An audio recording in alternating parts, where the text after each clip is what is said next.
Rise and shine. Good morning, good afternoon, good evening, whatever time it is for you. The next video that I have today for you is to talk about what it looks like when you meet someone who isn't a gang stalker, what that looks like for you in the external environment, what to look at to identify whether or not this person is, normal or not. The one thing that's gonna show you that the person is not a gang stalker, when you meet them, it's not gonna seem like they're trying to be in their head and remember lines to a script. What does that look like? If a person is a gang stalker and you're engaging in conversation with them, they're gonna be kind of there's gonna be a certain distance between you two because body language does not lie. So if they feel like they're a little further away than what would seem to be normal to be in a conversation with you, to be in your vicinity, they're gonna be kind of like a little further back than normal. In addition to kind of having their eyes going back and forth ever so often as if they're trying to remember what they're supposed to say. Because I have a theory that in general they do tend to be scripted because they have to remember to say certain things to clue you into certain things that are a part of your gang stalking. Another one, so if you meet with somebody that's not like that, then they're likely just normal. They're not a part of your gang stalking. They're ready to engage in genuine, authentic conversation with you. Another one is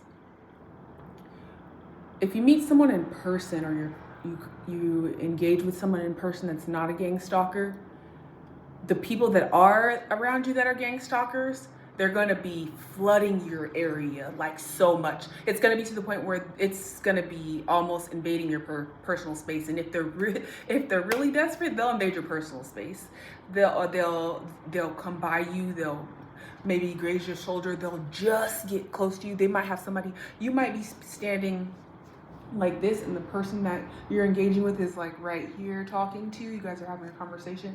They'll go as far as to have somebody on a bicycle. They'll come try to run between you two if there's enough distance to just barely miss you.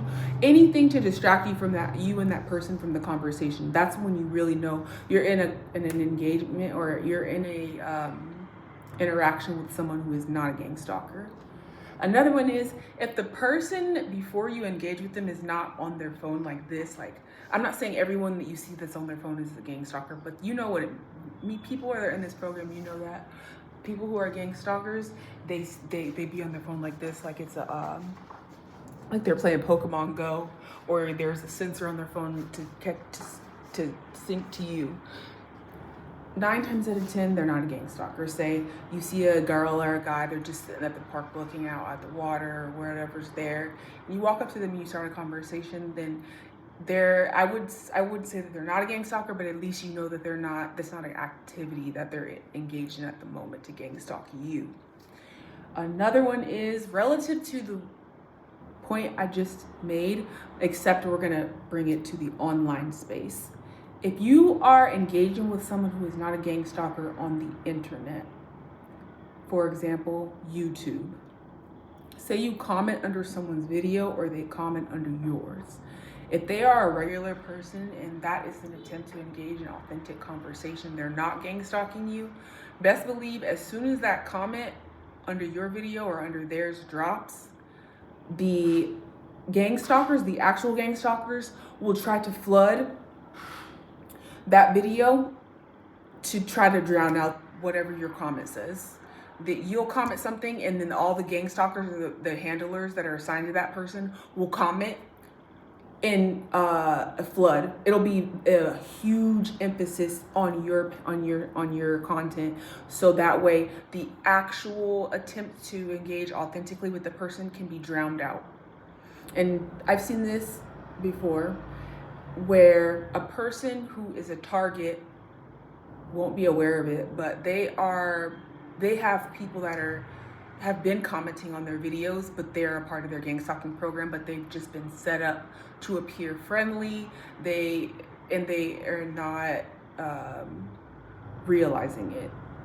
And these people typically will be kind, friendly. They won't be outrightly trolling you in the comments, they'll often be very supportive, yet you'll have to be vigilant on what exactly they're supportive on.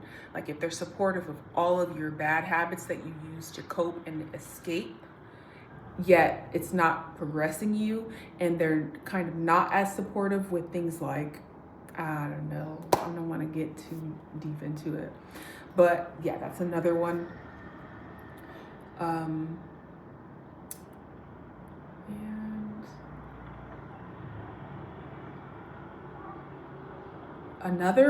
another way you can know if someone's not a gang stalker right out of the gate. Often we know that the gang stalkers like to wear specific colors. The main ones are red and blue.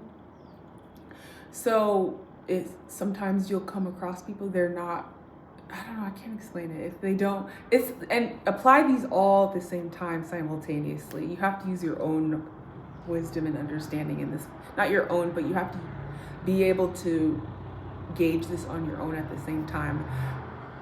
If they're not wearing red and blue and all of the other things apply, it's likely that they aren't a gang stalker, or at least they're not gang stalking you.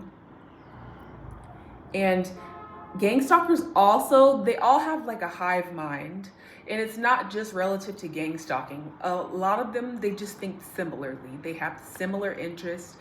The same things tend to pique their interest, or, you know, they don't really have like very independent thoughts. So if you're you're speaking to someone and you're realizing, oh wow, this person's their own person, they're not mimicking me, they're not looking at me as if they're trying to gather information, they're really just looking at me as I'm speaking to know what I'm saying, and it appears that they're intellectual and they're not saying things that are, you can tell when you speak to someone they are online a lot, and their algorithm, they're just speaking based off of their algorithm. They're pretty much programmed essentially, because if you speak to someone and every other sentence or every other topic is relative to what's going on in the algorithm, they're likely programmed as well. So when you're speaking to a gang stalker, all of them tend to have the same type of interest. They don't really have too much of their own personality because their destiny has been swapped out, so that way they can be more useful to the program to gang stalk you. So you're going to come across people that aren't gang stalkers.